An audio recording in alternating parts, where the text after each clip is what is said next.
नमस्कार, झारखंड समाचार में आप सबका स्वागत है। आइए जानते हैं सुबह से लेकर शाम तक की तमाम बड़ी खबरों को। इससे पहले चैनल को सब्सक्राइब नहीं किया है तो प्लीज चैनल को सब्सक्राइब कर बेल आइकन को प्रेस कर दीजिए ताकि खबरों का अपडेट आपको मिलता रहे। ई नाम पोर्टल से खाद्य सामग्री की खरीदी बिक्री में धनबाद देश में नंबर 1, 1 करोड़ से ज्यादा का कारोबार। केंद्र सरकार के ई नाम पोर्टल से खाद्य सामग्री की खरीदी बिक्री में धनबाद देश में नंबर 1 है। इस पोर्टल से देश के 14 राज्य खरीद बिक्री कर रही हैं। इन राज्यों में झारखंड अव्वल है। झारखंड में रामगढ़ दूसरे, गढ़वा तीसरे और कोडरमा चौथे स्थान पर है। पोर्टल से धनबाद ने अखरोट, संतरा, सेब, केसर, आलू और प्याज की सर्वाधिक खरीदी बिक्री की है। धनबाद ने 1,01,85,000 रुपए का कारोबार किया है। रामगढ़ ने 17,01,000 रुपए का, गढ़वा ने 6,95,000 रुपए का और कोडरमा ने 5,03,000 रुपए का कारोबार किया है। बता दें कि केंद्र सरकार के कृषि एवं किसान कल्याण मंत्री नरेंद्र सिंह तोमर ने ट्वीट कर बताया कि उत्तराखंड ने ई नाम पोर्टल से 99 क्विंटल का पहला अंतर मंडी व्यापार सफलतापूर्वक पूरा किया। छात्राओं को अश्लील वीडियो दिखाने और छेड़खानी का आरोप, प्रिंसिपल व नाइट गार्ड गिरफ्तार। बता दें कि गुरु शिष्य के पवित्र रिश्ता दुमका में कलंकित हुई है। इस रिश्ते को कलंकित करने में शिक्षण संस्थान के प्रधानाध्यापक से लेकर रात्रि प्रहर तक की संलिप्तता सामने आई तो इसे बड़ी विडंबना और क्या हो सकती है।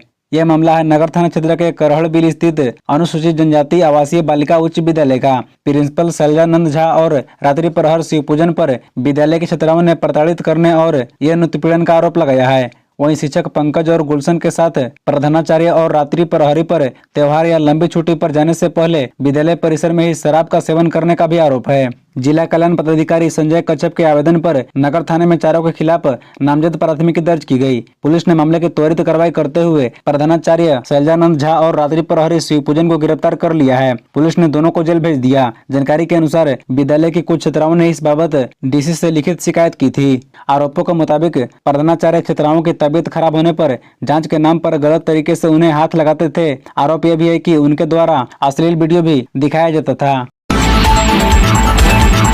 अवैध खनन के आरोपी दाऊ को नहीं मिली जमानत, सुप्रीम कोर्ट ने कहा 2 हफ्ते में करे सरेंडर। सुप्रीम कोर्ट ने साहिबगंज अवैध खनन के आरोपी राजेश यादव उर्फ दाऊ यादव को जमानत देने से इनकार कर दिया है।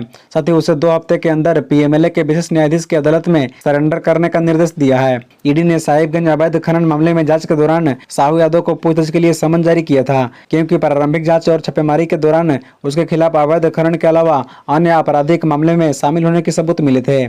ईडी की ओर से जारी समन के आलोक में वह हाजिर हुआ। पहले दिन हुई पूछताछ के बाद अपने पारिवारिक सदस्यों के बीमार होने के नाम पर ईडी से समय मांगा और लापता हो गया। ईडी द्वारा बार बार समन भेजने के बावजूद वह पूछताछ के लिए हाजिर नहीं हुआ। इसके बाद ईडी के अनुरोध पर पीएमएलए कोर्ट ने उसके खिलाफ गैर जमानती वारंट जारी किया। झारखंड में बर्ड फ्लू की पुष्टि, अस्पताल प्रशासन ने दिया सतर्क रहने का निर्देश। जाने क्या है लक्षण। बर्ड फ्लू से संक्रमित रामगढ़ निवासी 9 माह के बच्चे को रिम्स में भर्ती किया गया है। बच्चे में संक्रमण की पुष्टि अस्पताल के जेनेटिक एंड जीनोमिक्स और माइक्रोबायोलॉजी विभाग द्वारा की गई जांच में हुई है। इसके बाद नियोटोलॉजी विभाग में भर्ती बच्चे को आइसोलेशन वार्ड में शिफ्ट किया गया है।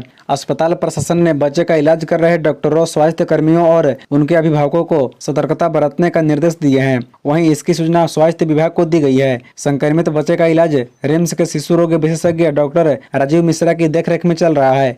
डॉक्टर मिश्रा ने बताया कि बच्चा मंगलवार को नियोटोलॉजी विभाग में सर्दी, खांसी और बुखार की समस्या लेकर भर्ती हुआ था। इलाज के दौरान ही उल्टी और दस्त भी शुरू हो गई, साथ ही ऑक्सीजन सर्कुलेशन भी कम हो गया।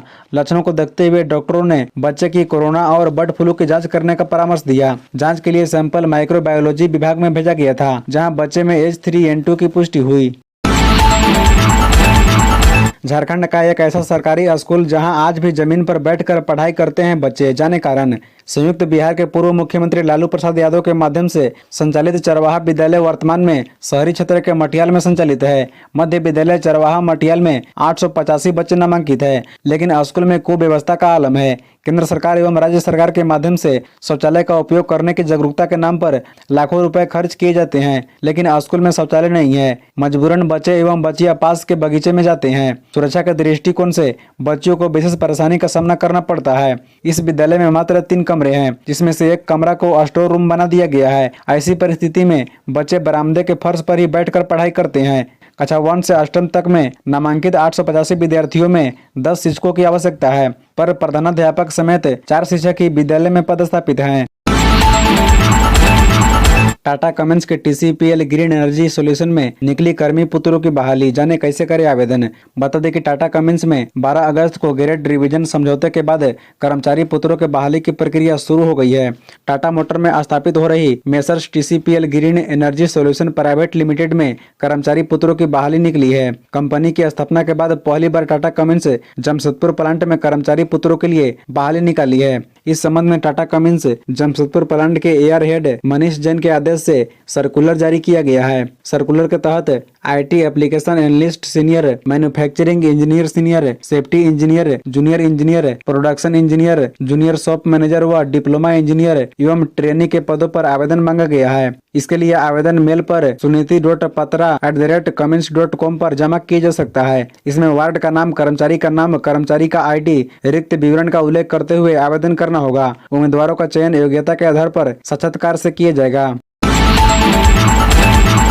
डुमरी उपचुनाव, 3 बार विधायक रहे पूर्व मंत्री लालचंद महतो इस बार नहीं लड़ रहे हैं चुनाव। बैठक कर जल्द लेंगे निर्णय। वर्ष 1977 के बाद डुमरी विधानसभा सीट पर यह पहला मौका है जब इस क्षेत्र के 3 बार विधायक रहे पूर्व मंत्री लालचंद महतो ने इस बार चुनाव नहीं लड़ने की घोषणा की। पिछले 4 दशक से डुमरी विधानसभा क्षेत्र में राजनीति के क्षेत्र में सक्रिय रहने वाले श्री महतो ने चुनाव में अपनी भूमिका को लेकर डुमरी व नावाडीह प्रखंड में अपने समर्थकों के साथ अलग अलग बैठक कर आगे की रणनीति तय करेंगे। 21 अगस्त को डुमरी प्रखंड एवं 23 अगस्त 2023 को नावाडीह प्रखंड में अपने समर्थकों के साथ बैठक कर उनका राय विचार लेने के बाद ही आगे कोई निर्णय लेंगे कि चुनाव में किसे मदद करनी है।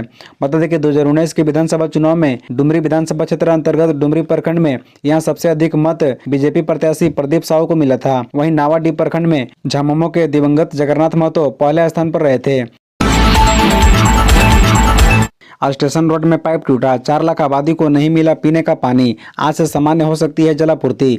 स्टेशन रोड स्थित सरकारी बस डिपो के पास पिछले सप्ताह पाइप टूट गया था। इस वजह से कड्रू, डोरांडा, अशोक विहार, एजी कॉलोनी सहित अन्य क्षेत्रों में जलापूर्ति बंद हो गई है। 3 दिनों से पेयजल विभाग के इंजीनियरों को फोन कर रहे हैं लेकिन पाइप की मरम्मत नहीं हुई। शुक्रवार को अचानक स्टेशन रोड, कोकर और जुमार पुल के पास टाउन और हटिया लाइन की मरम्मत करने के लिए एक साथ काम लगा दिया गया। इससे 4 लाख आबादी को पीने का पानी नहीं मिला। अधिकतर क्षेत्रों में लोगों को पानी खरीदना पड़ा।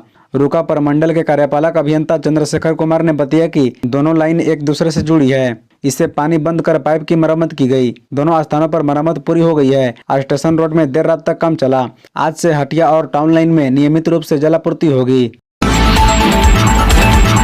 जांच कराने की मांग, पंकज मिश्रा सहित 8 लोगों पर दर्ज केस की जांच अब CBI करेगी। साहिबगंज में अवैध खनन मामले में ED के गवाह रहे विजय हांसदा द्वारा पंकज मिश्रा समेत 8 लोगों पर SC/ST थाने में दर्ज कराए गए केस की जांच अब CBI करेगी। इस मामले में CBI जांच कराने की मांग वाली विजय की याचिका पर शुक्रवार को सुनवाई करते हुए हाईकोर्ट के जस्टिस संजय कुमार द्विवेदी ने CBI को प्रारंभिक जाँच करने का आदेश दिया। कोर्ट ने CBI निदेशक से कहा, आदेश की कॉपी मिलने के बाद प्रारंभिक जाँच रिपोर्ट पेश करे। कोर्ट ने कहा कि यह मामला जैसा दिखता है वैसा नहीं है, इसलिए इसकी जांच जरूरी है। विजय ने इन सभी के खिलाफ पुलिस से नींबू पहाड़ पर अवैध खनन की शिकायत की थी। इससे पहले गुरुवार को विजय ने अपने वकील SS चौधरी के माध्यम से CBI जांच की मांग वाली याचिका लेने के लिए हाईकोर्ट में हस्तक्षेप याचिका दायर की थी, लेकिन कोर्ट ने इसकी अनुमति नहीं दी। कहा कि इसकी जाँच CBI या ED से कराई जाएगी। CM हेमंत को ED ने फिर भेजा समन। 24 अगस्त को जोनल ऑफिस में हाजिर होने को कहा। पिछले समन में कानूनी सलाह लेने की कही थी बात। प्रवर्तन निदेशालय ने CM हेमंत सोरेन को एक बार फिर नोटिस भेजा है। लैंड स्कैम मामले में यह दूसरा समन भेजा है। ED ने भेजे समन में हेमंत सोरेन को 24 अगस्त को ED के रांची जोनल ऑफिस में उपस्थित होने को कहा है। इससे पहले 8 अगस्त को भी ED ने CM हेमंत सोरेन को समन भेजकर 14 अगस्त को उपस्थित होने को कहा था, पर वे ED ऑफिस नहीं गए थे। उन्होंने ED को चिट्ठी लिखकर कहा था कि समन वापस ले, मैं कानूनी सलाह ले रहा हूं। CM ने ED को लिखे पत्र में कहा था कि आपका इस मामले में किया गया समन गैर कानूनी है। वे कानूनी सलाह लेकर ही आगे बढ़ेंगे। झारखंड सरकार में शामिल कांग्रेस नेताओं से आलाकमान नाराज, मंत्री आलमगीर आलम से मांगा गया जवाब। बता दें कि झारखंड सरकार में शामिल कांग्रेस के मंत्रियों के कामकाज से आलाकमान नाराज है। मंत्रियों पर कार्यकर्ताओं को नजरअंदाज करने के आरोप लग रहे हैं। बुधवार को दिल्ली में राष्ट्रीय अध्यक्ष मल्लिकार्जुन खड़गे, राष्ट्रीय नेता राहुल गांधी और राष्ट्रीय महासचिव KC वेणुगोपाल के साथ प्रदेश के पॉलिटिक्स अफेयर कमेटी में शामिल आला नेताओं की बैठक थी। इस बैठक में राष्ट्रीय अध्यक्ष श्री खड़गे और KC वेणुगोपाल ने मंत्रियों को खरी खोटी सुनाई। बैठक में प्रदेश की ओर से कुछ नेताओं ने मामला उठाया कि कांग्रेस कार्यकर्ता की जिला अधिकारी से लेकर बीडीओ सीओ यहाँ तक कि थानेदार बात नहीं सुनते हैं। मंत्री संगठन से दूर है और कार्यकर्ताओं का काम नहीं होता है। कांग्रेस सरकार में है लेकिन कार्यकर्ताओं का काम नहीं होता है, कार्यकर्ताओं का मनोबल ऊंचा नहीं है। इस पर राष्ट्रीय अध्यक्ष श्री खड़गे का कहना था कि कार्यकर्ता के बल पर पार्टी है, पार्टी ने मंत्री बनाया है तो हटा भी सकती है। बैठक में उन्होंने निर्देश दिया कि पार्टी का हर मंत्री सप्ताह में एक दिन पार्टी कार्यालय जाएंगे और जन सुनवाई करेंगे। धनबाद में 64 सिटी बसें हो गई कंडम, अब 120 इलेक्ट्रिक व सीएनजी बसें उतारने की तैयारी। बता दें कि धनबाद शहर में आमजनों को आसान परिवहन सुविधा देने के लिए एक बार फिर से कयावत शुरू हो गई है। इस बार 120 इलेक्ट्रिक व सीएनजी बसें जिले की सड़कों पर उतारने की तैयारी है। ये बसें जिले के सभी रूटों पर चलेगी ताकि लोगों को हर वक्त और सस्ते दर पर यातायात का साधन मिल सके। इसके लिए निगम ने 548 करोड़ का रिवाइज्ड डीपीआर मुख्यालय भेजा है। यहाँ से स्वीकृति मिलने पर पीपीपी मोड पर चलाने के लिए टेंडर निकलेगा। यह तैयारी शहर को जाम से मुक्ति और लोगों को सस्ते दर पर परिवहन की सुविधा दिलाने के लिए की जा रही है। नगर की इस मंशा को लेकर तरह तरह की चर्चा शुरू हो गई है। एक तरफ जहां कुछ लोग इसे बेहतर पहल करार दे रहे हैं, वहीं दूसरी ओर कुछ का कहना है कि यह योजना भी सफेद हाथी साबित होगी। पोखरिया में डूब रहे साथी को बचाने में दूसरे दोस्त की गई जान, 8वीं का छात्र था उत्सव। बता दें कि धनबाद जिले के तीसरा थाना क्षेत्र अंतर्गत कोलकडी स्टेट 2 सिम पोखरिया में नहाने के क्रम में डूब रहे अपने दोस्त को बचाने के क्रम में कोलकडी रानी सती कॉलोनी निवासी 13 वर्षीय उत्सव शुक्रवार की सुबह डूब गया। इस क्रम में उनकी मौत हो गई पर उसका दोस्त बच गया। काफी मशक्कत के बाद गोताखोरों ने पोखरिया से उसका शव निकाला। इसके बाद कोहराम मच गया। पुलिस ने शव को कब्जे में कर लिया है। स्थानीय लोगों ने बताया कि 5 सदस्य उत्सव, बंटी, नैतिक, जाली हुआ कान्हा नहाने के लिए कोलकडी पोखरिया गए थे। नहाने के दौरान पोखरिया में उन्हीं में से एक लड़का डूबने लगा। यह देख उत्सव उसे बचाने के लिए पानी में कूद गया। उत्सव ने उसे निकाल लिया लेकिन खुद डूब गया। अन्य साथियों ने इसकी सूचना आसपास के लोगों को दी। उसके बाद तीसरा पुलिस व भाजपा नेत्री रागिनी सिंह मौके पर पहुंची। सीसीएल के एरिया में जरूरत से अधिक कर्मी कर रहे हैं काम, मैन पावर बजट में हुआ खुलासा। बता दें कि सीसीएल ने अपने यहाँ 2377 कर्मियों को सरप्लस बताया है। कंपनी ने 2023-24 के लिए मैन पावर बजट तैयार किया है। इसमें बताया गया है कि कंपनी में वर्तमान में 32,948 कर्मी काम कर रहे हैं, जबकि कंपनी को 3,571 लोगों की जरूरत है। कंपनी हर साल अपना मैन पावर बजट तैयार करती है। कंपनी में 29,721 पुरुष तथा 3,227 महिला कर्मी है। कंपनी में सरप्लस मैन पावर बरका सलाई एरिया में है। यहाँ करीब 1,000 से अधिक सरप्लस मैन पावर है। जरूरत से कम मैन पावर कंपनी के मगध और संघ मित्रा खदान में है। यहाँ जरूरत 2522 लोगों की है। इसकी तुलना में करीब 1740 लोग ही काम कर रहे हैं। एग्रीमेंट के बाद भी नहीं शुरू हुआ 11 स्वास्थ्य उपकेंद्रों का निर्माण। स्वीकृत 11 स्वास्थ्य उपकेंद्र का काम अब तक चालू नहीं हुआ है। करीब 6 करोड़ रुपए की लागत से यह निर्माण कार्य होना है और स्वास्थ्य विभाग ने स्वास्थ्य उपकेंद्र बनाने के लिए तकनीकी एजेंसी NREP को राशि भी मुहैया करा दी है। सभी स्वास्थ्य उपकेंद्र ग्रामीण क्षेत्र में बनाए जाने हैं। NREP की ओर से टेंडर कर 3 महीने पहले ही ठेकेदारों का कार्य आवंटन कर एग्रीमेंट भी कर दिया गया, लेकिन 11 स्वास्थ्य उपकेंद्रों का काम ठेकेदारों ने अब तक चालू नहीं किया है। कई गाँव में जमीन अंचल कार्यालयों से उपलब्ध नहीं कराए जाने से काम चालू करने में दिक्कत हो रही थी, लेकिन अंचल कार्यालय द्वारा जमीन भी उपलब्ध करा दिया जा चुका है। इसके बाद ठेकेदार के स्तर से काम शुरू करने में देरी की जा रही है। एग्रीमेंट के अनुसार स्वास्थ्य उपकेंद्र का काम 9 महीने में पूरा करना है। इसमें 3 महीना गुजर गया है और 11 उपकेंद्रों में नींव तक नहीं रखी गई है। मेडिकल प्रोटेक्शन बिल फिलहाल नहीं हो पाएगा तैयार, प्रवर समिति ने फैसले के लिए मांगा 3 महीने का अवधि विस्तार। बता दें कि मेडिकल प्रोटेक्शन बिल का मसौदा फिलहाल तैयार नहीं हो पाएगा। पिछले बजट सत्र में डॉक्टरों, स्वास्थ्य कर्मियों और अस्पतालों की सुरक्षा देने के लिए यह बिल विधानसभा में आया था। इस बिल पर पक्ष विपक्ष की आपत्ति थी। इसके बाद मुख्यमंत्री हेमंत सोरेन ने इस बिल को प्रवर समिति में भेजने को कहा था। फिलहाल यह बिल प्रवर समिति के पास है। प्रवर समिति ने इस बिल पर फैसले के लिए 3 महीने की अवधि विस्तार स्पीकर रविंद्रनाथ महतो से देने का आग्रह किया है। समिति में स्वास्थ्य मंत्री बन्ना गुप्ता, माले विधायक विनोद सिंह, भाजपा विधायक नारायण दास और झामुमो विधायक बसंत सोरेन सदस्य हैं। गुरुवार को इस समिति की बैठक थी, लेकिन प्रवर समिति के सदस्य बैठक में शामिल नहीं हो पाए। इसके बाद 3 महीने का समय मांगने का फैसला लिया गया। प्रवर समिति कई दौर की बैठक कर चुकी है। इस बिल से संबंधित कई जानकारी विभाग से मांगे गए हैं। खबरों से जुड़े रहने के लिए चैनल को सब्सक्राइब, वीडियो को लाइक एवं एक दूसरे से शेयर जरूर करें। धन्यवाद।